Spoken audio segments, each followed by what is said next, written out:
자, 여러분 어떻게 휴식 좀 취하셨어요? 자, 휴식을 취하셨으면 이제 에너지도 이제 충전이 됐고 또 새로운 마음으로 수업을 이어가도록 하겠습니다.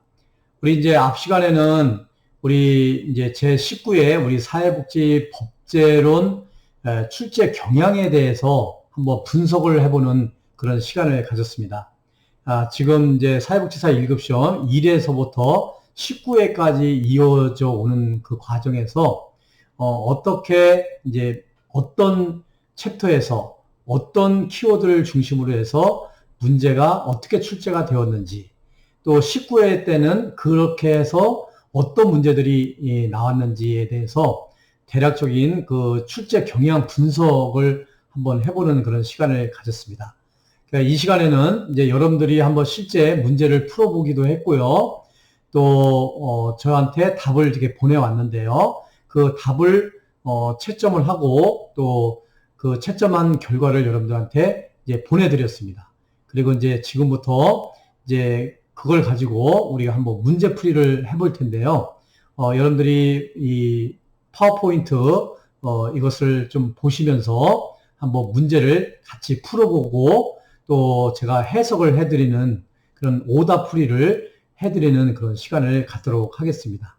자, 여러분 우리 집중해서 자, 이번 수업 시간을 이어가도록 하겠습니다.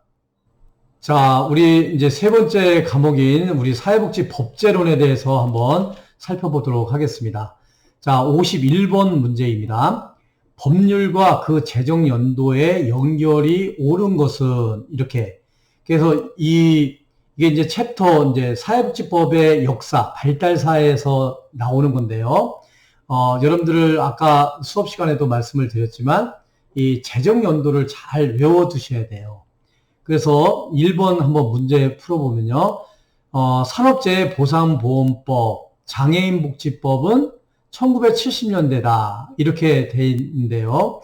우리 산업재해보상보험법은 사회보험법이죠. 이 산업재해보상보험법은 1963년도에 제정이 되었어요.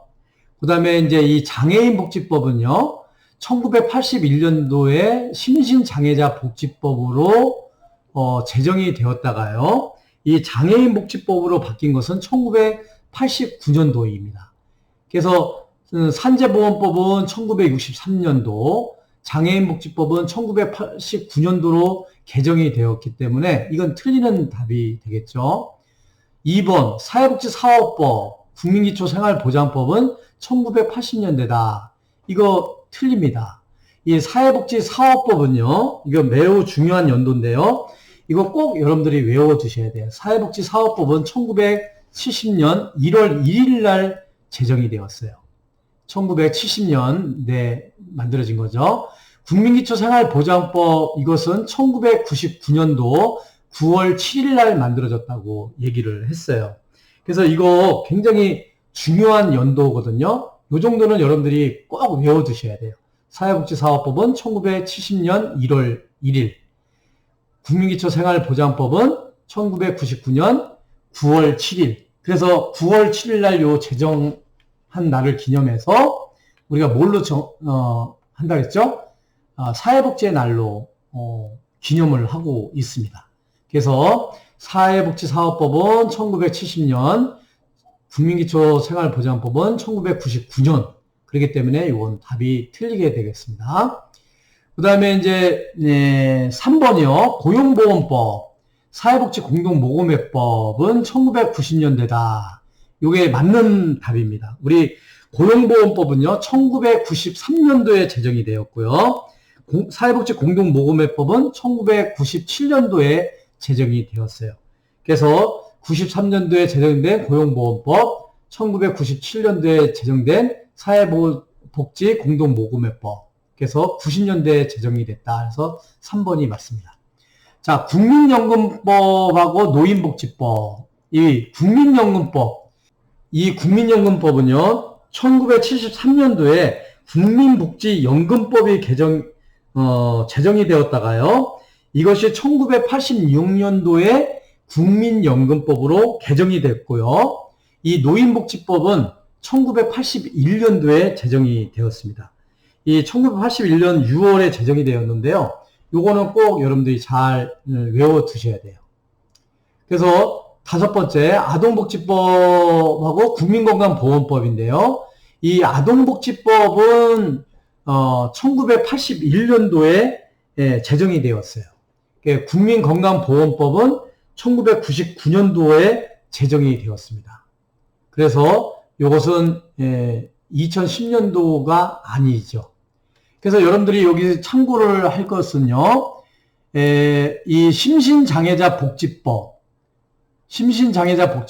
노인복지법, 아동복지법 이 세 가지는 1981년도에 제정이 되었다. 이렇게 외워두시고요.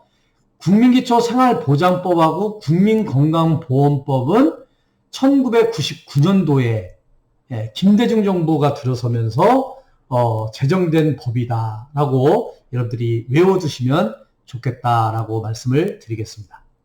자, 다음은 이제 52번이요. 사회복지법의 성문법원에 해당하는 것끼리 묶은 것은, 이 52번 같은 문제는요, 사회복지법원의 문제예요. 사회복지법원. 사회복지법원, 법의 존재 형식이라고 말씀을 드렸죠. 사회복지법원에는 성문법과 불문법이 있는데, 성문법은 문서로 되어져 있는 법을 성문법이라고 얘기를 하고요. 불문법은 문서로 되어 있지 않는 법을 불문법이라고 해요. 우리 성문법에는 헌법, 법률, 명령, 자치법규를 우리가 성문법이라고 이렇게 얘기를 합니다. 그 다음에 불문법은 판례, 간섭, 조리가 불문법이에요. 그래서 여러분들 요 사회복지법원 성문법과 불문법을 딱 구분을 하시면 여러분들이 쉽게 풀 수 있는 문제라고 할 수가 있겠죠. 그래서 1번 같은 경우는 간습법, 판례법, 요거는 불문법이죠. 2번 같은 경우는 헌법, 판례법. 이 헌법은 성문법이고 판례법은 불문법이죠. 3번 헌법, 명령. 요게 정답이 되겠습니다. 4번 간습법은 불문법, 법률은 성문법. 5번 법률은 성문법, 조리는 불문법. 그래서 52번의 정답은 3번이 되겠습니다. 자, 53번 보겠습니다. 자, 우리 자치법규에 관한 설명으로 옳지 않은 것은이에요. 자치법규. 그래서 이 자치법규도 성문법에 속한다고 할 수가 있겠어요. 성문법에는 헌법, 법률, 명령, 자치법규 이렇게 된다고 그랬죠. 이 자치법규에 대한 질문이에요. 그래서 옳지 않은 거예요. 그래서 옳지 않은 거, 이 자치법규를 다른 말로 조례라고 하는데요.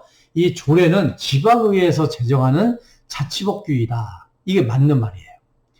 근데 2번 이게 틀린 정답인데, 자치단체장은, 지방자치단체장은 법령의 범위와 무관하게 조례를 제정할 수 있다. 아니에요. 틀려요. 법령의 범주 안에서, 법령에서 허락하는 범위 안에서 조례를 제정을 할 수 있어요. 이 법령이라는 것은 법률이거든요. 위에 헌법, 법률, 그 밑에 자치법규예요. 그래서 상위법에 없는 것을 하위법에서 만들 수가 없는 거죠. 우리 성문법, 헌법, 법률, 명령, 자치법규. 이게 순서거든요. 헌법이 최상위법이에요. 그 다음이 법률, 명령, 자치법규예요. 그래서 이 자치법규는 상위 법령에서 허락하는 범위 내에서 조례를 제정할 수가 있어요. 그래서 이거 틀리는 정답이고요. 나머지는 다 맞는 말이라고 할 수가 있겠습니다. 자, 54번 한번 보겠습니다. 우리나라의 법체계에 관한 설명으로 옳지 않은 것은, 우리나라의 법체계에 관한 설명으로 옳지 않은 것을 고르는 거예요. 자, 그러면 옳은 것은 뭘까? 1번 법규범 위계에서 최상위 법규범은 헌법이다. 제가 설명을 했죠. 헌법, 법률, 명령, 자치법규. 이 순서입니다. 그래서 최상위 법규범은 헌법이에요. 법률은 법규범 위계에서 헌법 다음 단계의 규범이다. 맞죠? 헌법, 법률, 명령, 자치법규. 3번 법률은 국회에서 제정하거나 행정부에서 제출하여 국회의 의결을 거쳐서 제정된다.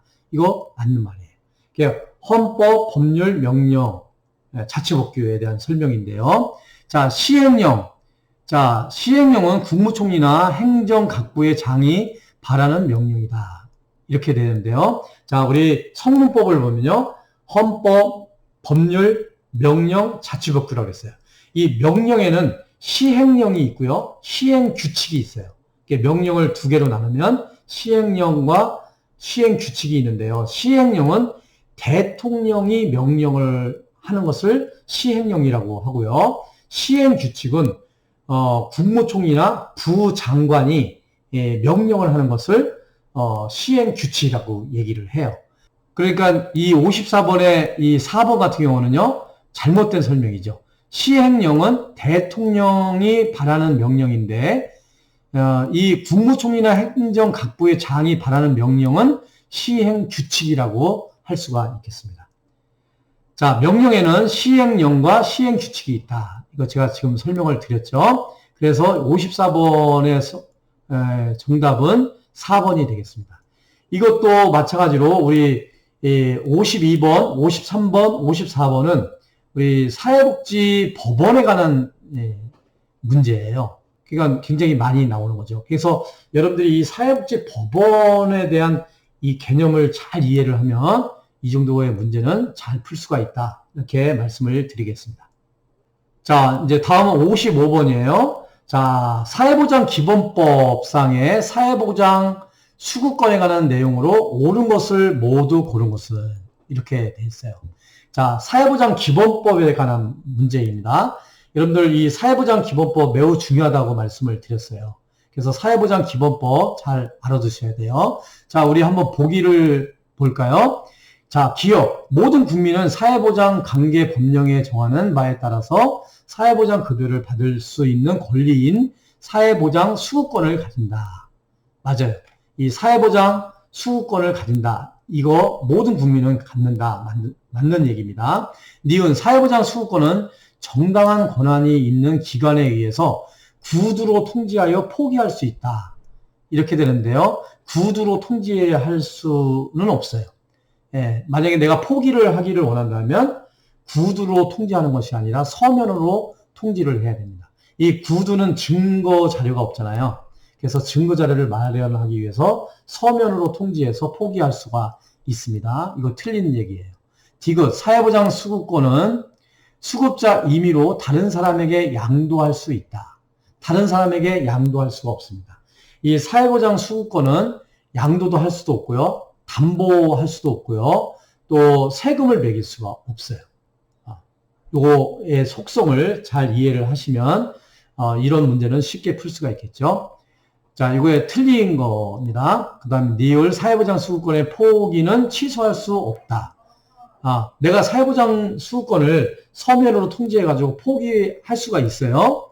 그런데 포기했던 것을 다시 내가 생각해보니까 포기하지 말고 그 수급권을 내가 누려야 되겠다. 그러면 취소할 수가 있습니다. 그렇기 때문에 니을번은 틀린 거예요. 그래서 여기 55번에서는 사회보장 수급권에 관한 옳은 것은 기억 하나만 해당이 되겠죠. 그래서 정답은 1번이 되겠습니다. 자, 56번 한번 보겠습니다. 이 각 법률의 권리 구제 절차 내용으로 옳은 것은 인데요. 자, 1번이 정답이 되겠습니다. 국민연금법에 따르면 심사 청구와 재심사 청구의 순으로 진행된다. 이렇게 말하고 있습니다. 그래서 이 정답은 56번의 정답은 1번이 되겠습니다. 그래서 이제 여기 2번, 3번, 4번, 5번 보면요. 이 권리구제 절차에 관한 설명을 하는 건데요. 우리 이제 국민연금법, 또 국민건강보험법, 고용보험법, 한부모가족지원법, 또 기초연금법에 따른 권리구제 절차에 대해서 여러분들이 잘 숙지를 하시면 이런 56번 문제는 풀 수 있는 그런 문제라고 할 수가 있겠습니다. 자, 57번 한번 살펴보도록 하겠습니다. 자, 사회보장기본법상의 용어의 정의에 관한 내용으로 옳은 것을 모두 고른 것은 이거예요.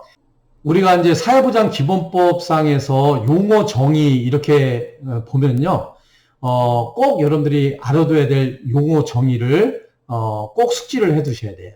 첫 번째가 사회보장기본법상에서의 용어 정의 중에 첫 번째가 사회보장이라는 것이 무엇인가, 이 용어를 잘 기억을 해 두셔야 돼요. 그 다음에 사회보험의 정의, 또 공공부조의 정의, 사회서비스에 대한 정의, 평생사회 안전망이라는 것에 대한 정의, 요 5가지를 꼭 알아두셔야 돼요. 그래서 제가 우리 사회복지법제론 강의를 할 때 꼭 이거 많이 얘기를 했어요.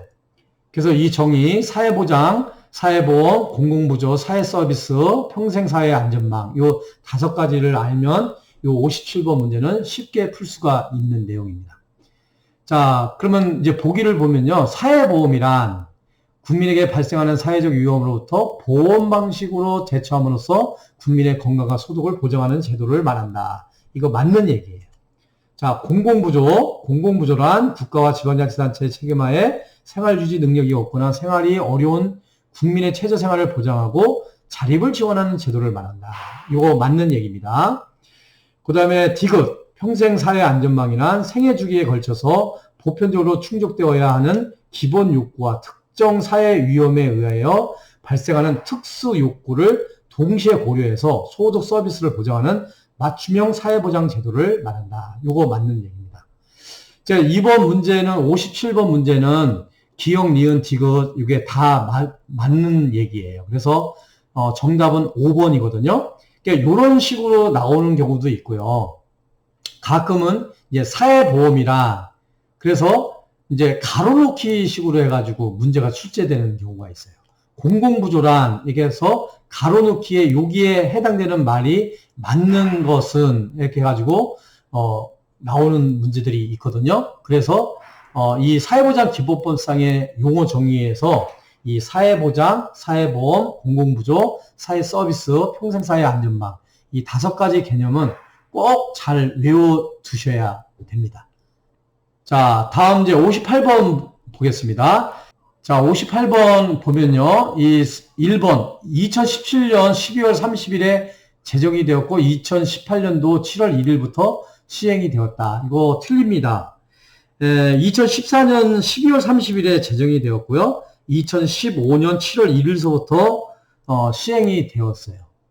그래서 이건 틀린 얘기다라는 것이고요. 그 다음에 두 번째, 지원 대상자가 누락되지 않도록 하기 위해서 보장기관의 업무 담당자는 지원 대상자의 동의를 받지 않고도 직권으로 사회보장급여의 제공을 신청할 수 있다. 이렇게 되어 있는데요. 우리가 직권으로 사회보장급여의 제공을 신청을 할 수가 있어요. 그런데 반드시 지원 대상자의 동의를 받아야 되는데 여기에서는 지원 대상자의 동의를 받지 않고도 이렇게 됐기 때문에 이건 틀린 얘기입니다. 3번 수급자란 사회보장급여를 받고 있는 사람을 수급자라고 한다. 이거 맞는 얘기입니다. 자, 우리가 수급자가 있고요. 수급권자가 있어요. 이 수급자는 그 혜택을 받는 사람, 급여를 받고 있는 사람을 수급자, 수급권자는 그 권리를 가지고 있는 사람이에요. 권리를 갖고 있지만 내가 신청을 하지 않아서 받지 않으면 그냥 수급권자로 남아있는 거고요. 내가 신청을 해서 그 급여를 받게 되면 수급자가 되게 되는 거예요. 그래서 수급권자와 수급자는 여러분들이 구분할 수 있어야 되겠습니다. 자, 4번 보건복지부 장관은 사회보장급여 부정수급 실태조사를 5년마다 실시하고 그 결과를 공개해야 된다. 5년이 아니라 3년마다 이게 실시를 하고 결과를 공개를 해야 돼요. 자, 5번 이 법에 따른 처벌에 이의가 있는 수급권자 등은 그 처분을 받은 날로부터 30일 이내에 처분을 결정한 보장기관의 장에게 이의 신청을 해야 된다. 30일이 아니라 90일 이내에 신청을 하게끔 되겠습니다. 그래서 58번의 정답은 3번이 되겠어요. 자, 59번 풀어보겠습니다. 자, 59번은 사회보장사업법상 기본 이념에 해당하는 것은 이 사회복지사업법에 관한 질문이에요. 59번은 다 이제 그럴듯한 말인데요. 여기서 말하는 그 질문은요. 사회복지법상의 기본 이념을 묻는 질문이에요. 1번서부터 4번까지는 다 옳은 말이에요. 옳은 말인데 사회복지사업법상 기본 이념에 해당되는 것은 5번이 해당이 되겠습니다. 사회복지 서비스를 이용하는 사람의 선택권을 보장해줘야 된다. 이게 사회복지사업법상 기본 이념에 해당이 된다라고 할 수가 있겠습니다. 그래서 59번의 정답은 5번이 되겠습니다. 자, 다음은 이제 60번이에요. 자, 60번 같은 경우는 사회복지사업법에 관한 질문입니다. 사회복지사업법의 내용으로 옳은 것은 사회보장기본법상의 사회복지 서비스는 사회복지 서비스의 범위에 포함되는 개념이다. 이거 바뀐 거예요, 순서가. 사회복지 서비스는 사회 서비스 안에 들어가는 거예요. 그러니까 사회복지 서비스는 사회 서비스 안에 들어가는 거예요. 이렇게 이해를 하시면 되겠고요. 자, 60번 2번이 정답인데요. 사회복지 서비스 제공은 현물 제공이 원칙이에요. 현물. 우리가 이제 서비스 제공 급여의 종류에는 현물 서비스, 현물, 현금, 바우처, 뭐 기회, 뭐 이런 것들이 있는데요. 우리 사회복지 서비스의 제공의 원칙은 현물, 물건으로 주는 것을 원칙으로 한다. 이게 정답이 되겠습니다. 3번은 사회복지사 자격은 1년을 초과하여 정지시킬 수 있다인데요. 1년을 초과해서 정지시킬 수가 없습니다. 그래서 이거는 틀린 얘기고요. 4번 같은 경우는 사회복지법인은 보건복지부 장관의 허가를 받아 설립한다. 보건복지부 장관의 허가가 아니라요. 시도지사의 허가를 받아서 설립을 할 수가 있습니다. 그래서 이 사회복지사업법의 사회복지법인의 설립에 관한 사항이거든요. 종종 이렇게 4번 같은 경우는 이렇게 헷갈리는 그런 부분들이 있어요. 그래서 이 정도는 여러분들이 명확하게 개념을 이해를 해 두실 필요가 있습니다. 자, 5번은 보건복지부 장관은 시설에서 제공하는 서비스의 적정 기준을 마련하여야 한다. 이 적정 기준을 마련하는 것이 아니라요. 최저 기준을 마련을 해야 되는 것이죠. 그래서 5번은 틀린 얘기입니다. 그래서 60번의 정답은 2번이 되겠습니다. 자, 61번 사회복지사업법에 명시된 날에 해당하는 것은 이거예요. 자, 사회복지사업법에서 명시된 날, 기념일, 이거 해당되는 것은 우리 4번이 정답입니다. 사회복지사업법에 사회복지의 날을 9월 7일 날로 지정을 해서 기념을 한다. 이렇게 명시가 되어 있어요. 이 9월 7일은 1999년 9월 7일 날 국민기초생활보장법을 제정한 날을 기념해서 사회복지의 날을 기념해서 지킨다. 이렇게 말씀을 드렸습니다. 자, 1번 같은 경우는요. 장애인의 날은 4월 20일 날로 지낸다. 이거는 장애인복지법에 따라서 장애인복지법에 4월 20일을 장애인의 날로 지정한다. 이렇게 되어 있고요. 노인의 날은 10월 2일이다. 이것은 노인복지법상의 노인의 날을 10월 2일로 지정을 하고 있습니다. 이 학대 아동 예방의 날, 아동학대 예방의 날을 11월 19일 날로 한다. 이것은 아동복지법의 아동학대 예방의 날을 지정을 하고 있고요. 어버이날을 5월 8일로 한다. 이것은 노인복지법상의 어버이날을 5월 8일로 한다. 이렇게 되어 있습니다. 그래서 사회복지사업법상에 명시된 날은 사회복지의 날을 9월 7일로 한다. 이렇게 명시가 되어 있습니다. 그래서 61번의 정답은 4번이 되겠고요. 자, 62번은요. 국민기초생활보장법상의 외국인에 대한 특례 규정이다. 가로 안에 들어갈 내용이 옳지 않은 것은. 자, 한번 읽어볼게요. 국내에 체류하고 있는 외국인 중에 기역은 대한민국 국민과 혼인하며 본인 또는 배우자가 임신 중이거나 대한민국의 국적의 미성년 자녀를 양육하고 있거나 또 배우자의 대한민국 국적인 직계 비속과 근데 직계 비속이 아니라 직계 존속이라고 하는 거죠. 그래서 3번이 틀렸어요. 직계 존속인데 직계 비속이라고 해서 틀렸습니다. 그 직계 존속과 또 생계나 주거를 같이 하고 있는 사람으로서 대통령령으로 정하는 사람이 이 법에 따른 급여를 받을 수 있는 자격을 가진 경우에는 수급권자가 된다. 이렇게 되어 있어요. 그래서 3번 같은 경우가 틀린 가로놓기가 되겠습니다.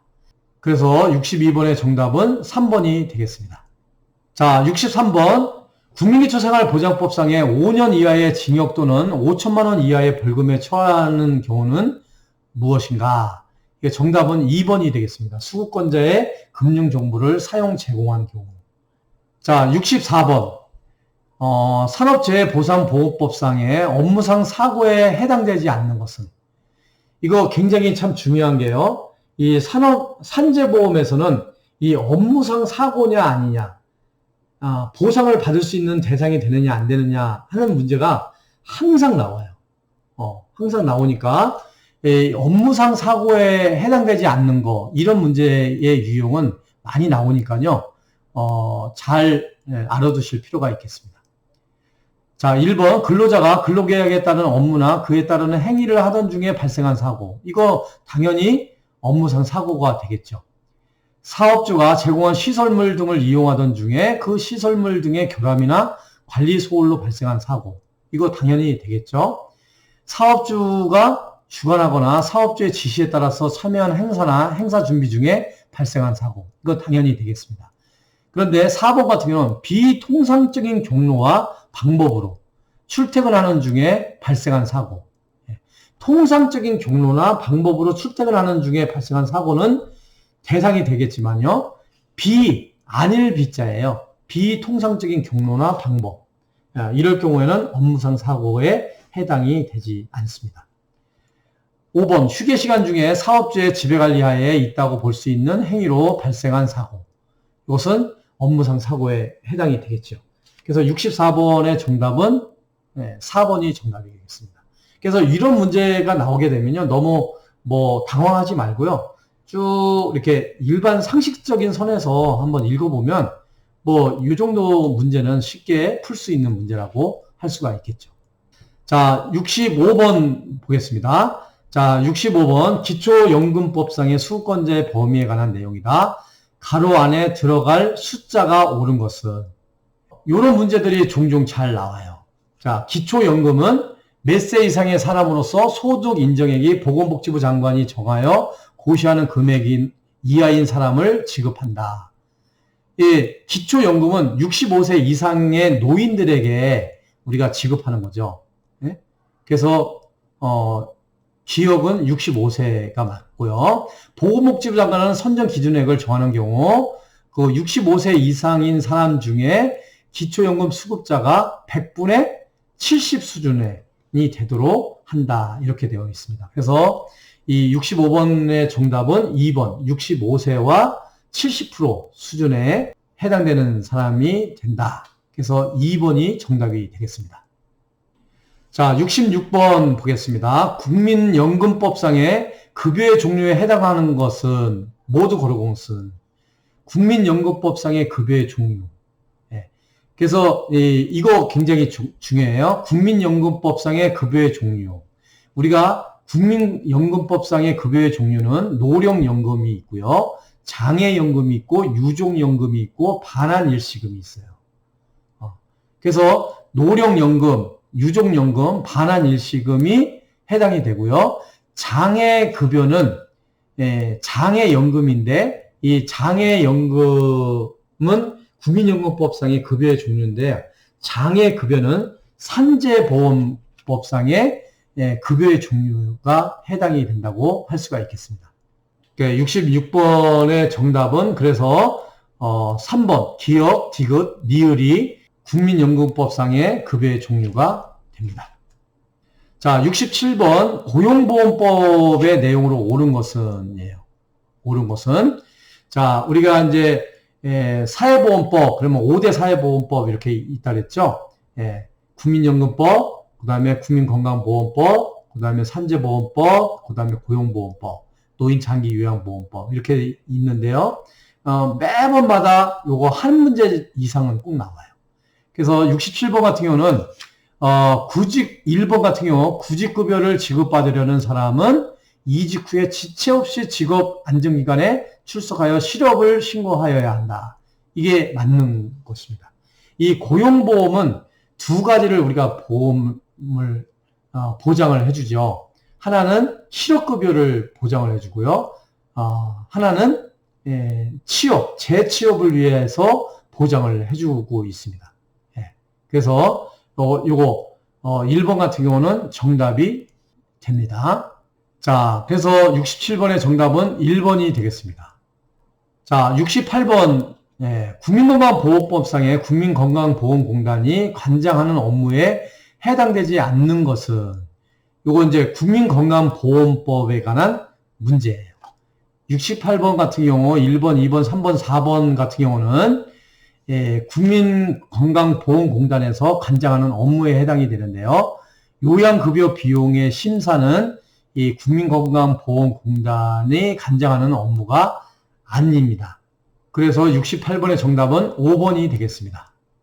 자, 다음 69번 보겠습니다. 학대에 관한 설명으로 옳은 것을 모두 고른 것은 학대에 관한 설명으로 우리가 학대 요즘 뭐 아동학대나 노인학대나 장애인학대에 대해서 사회적으로 많은 관심을 갖고 있어요. 그래서 이 69번 같은 학대에 관한 문제는 이 아동학대든 노인학대든 장애인학대든 간에 이런 문제들은 꼭 한 번씩 나오니까요.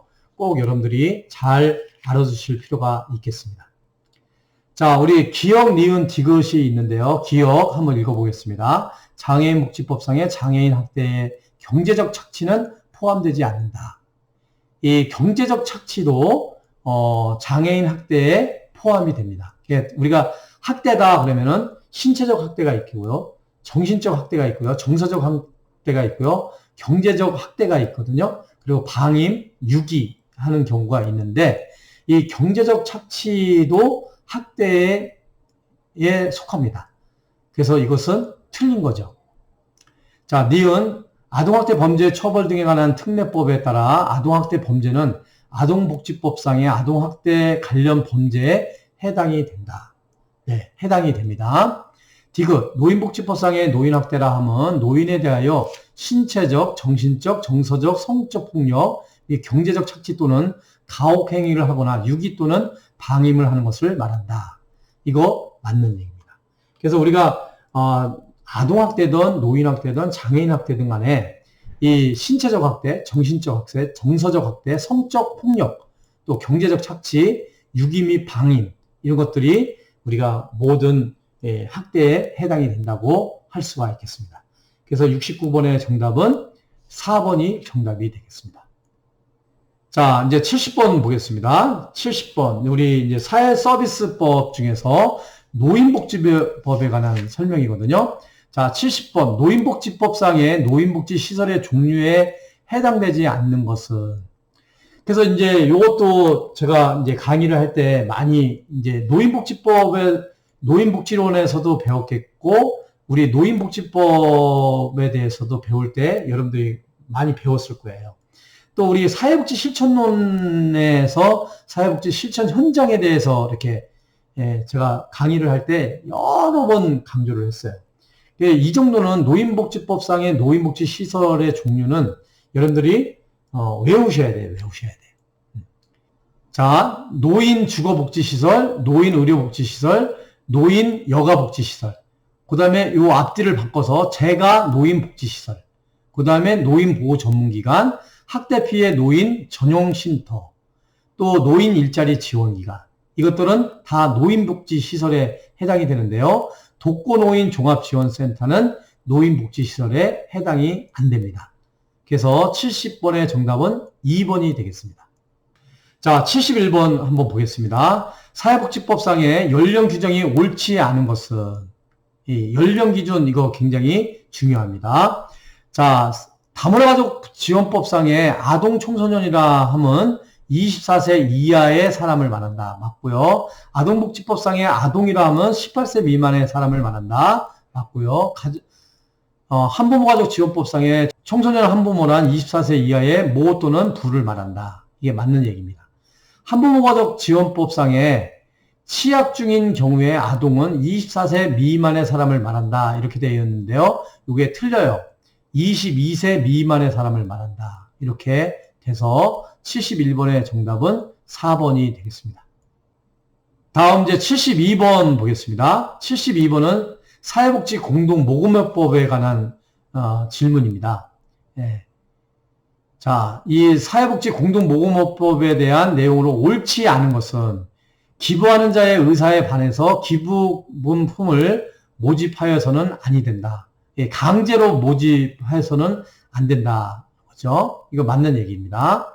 그 다음에 공동모금 재원은 지역 단체 대상자 및 사업별로 복지 수요가 공정하게 충족되도록 배분하여야 한다. 이거 맞는 얘기고요. 공동모금 재원의 배분은 객관적인 기준에 따라서 효율적으로 이루어지도록 하고 그 결과를 공개하여야 한다. 이거 다 맞는 얘기입니다. 이 법 또는 모금의 정관에 규정하지 아니하는 사항은 민법 중에 사단법인에 관한 규정을 준용한다. 이렇게 되어 있는데요. 사단법인에 관한 규정에 준용하는 것이 아니라 재단법인에 관한 규정에 준용을 하고 있습니다. 그래서 72번의 정답은 4번이 되겠습니다. 나머지 5번은 한번 읽어보시면 맞는 얘기가 되겠습니다. 자, 73번 문제는요. 자원봉사활동 기본법에 관한 설명이에요. 이 자원봉사활동의 기본 방향에 관한 자원봉사활동 기본법 제2조 제2호 규정이라 가로에 들어갈 내용이 아닌 하나는 자원봉사활동은 무보수성, 자발성, 무보수성은 보수가 없다는 거죠. 자발성, 자발적으로, 강제적으로 해서는 안 되고 자발적으로 해야 된다. 그 다음에 가로의 원칙 아래 수행될 수 있도록 하여야 한다. 이렇게 되어 있는데요. 이 가로에 들어가는 건 공익성이 들어가야 되고요. 비영리성, 영리를 취해서는 안 된다는 거죠. 비정파성, 정치 색깔을 띄우면 안 된다는 거고요. 비종파성, 그러니까 종교의 색채를 띄우면 안 된다는 거예요. 그래서 여기에 해당되지 않는 것은 무차별성입니다. 무차별성은 여기에 해당이 안 됩니다. 그러니까 자원봉사 활동의 원칙에 해당이 안 되는 거죠. 그래서 73번의 정답은 5번 무차별성이 되겠습니다. 자, 그 다음은 74번 문제겠습니다. 성폭력 방지 및 피해자 보호 등에 관한 법률의 내용으로 옳지 않은 것은 1번 보면요. 피해자 의사에 반해서 피해자를 상담할 수 있다. 이건 뭐 상식적으로 하면은 이게 딱 풀릴 수 있는 거죠. 피해자 의사에 반해서 피해자를 상담할 수가 없어요. 피해자가 동의하고 상담을 원할 때 상담을 할 수 있는 거지 피해자 의사와 관계없이 강제적으로 상담을 해서는 안 되는 것이죠. 그래서 이 74번의 정답은 1번이 되겠습니다. 자, 이제 75번, 이제 판례에 관한 설명인데요. 장애인 고용 부담금 부과 처분과 관련한 헌법재판소 결정 2001년 헌바 96 내용으로 옳지 않은 것은 이런 문제인데요. 요거는 이제 판례에 관한 그런 문제여서 한번 여러분들이 이 판례와 관련해서 이제 비중 있게 이렇게 공부할 수는 없는 거고요. 쭉 읽어보면, 이 일반 상식선에서 한번 쭉 읽어보면, 풀 수 있는 문제라고 생각을 해요. 그래서 5번 같은 경우는 대통령령이 정하는 일정 수 이상의 근로자를 고용하는 사업주는 기준 고용률을 이상에 해당하는 장애인을 고용해야 한다고 규정한 구장애인 고용 촉진 등에 관한 법률 제35조 제1항 본문은 헌법에 불합치한다. 이런 판례는 없어요. 불합치한다는 건 일치하지 않는다는 거거든요. 그래서 이 장애인 고용 촉진에 관한 법률상에서는 우리가 이제 일반 기업에서 장애인 고용률을 일반적으로 3%인가요? 이렇게 채용을 하게끔 의무화 규정이 되어 있어요. 그것이 뭐 헌법에서 불합치한다 이렇게 판례를 남긴 거는 없는 것 같아요. 그래서 여기 이제 마지막 75번의 정답은 5번이 되겠습니다. 자, 이상과 같이 여러분들하고 우리 이제 앞 시간에 우리 제19회 사회복지법제론의 문제 출제 경향 분석을 해보았고요. 이번 시간에는 여러분들과 함께 제19회 사회복지사 1급시험 사회복지법제론의 문제풀이를 해봤습니다. 여러분들에게 많은 도움이 되었으면 좋겠습니다. 우리 장시간 동안 여기 수업하시느라고 대단히 수고 많이 하셨습니다. 우리 다음 시간에 뵙도록 하겠습니다. 여러분 수고하셨습니다. 감사합니다.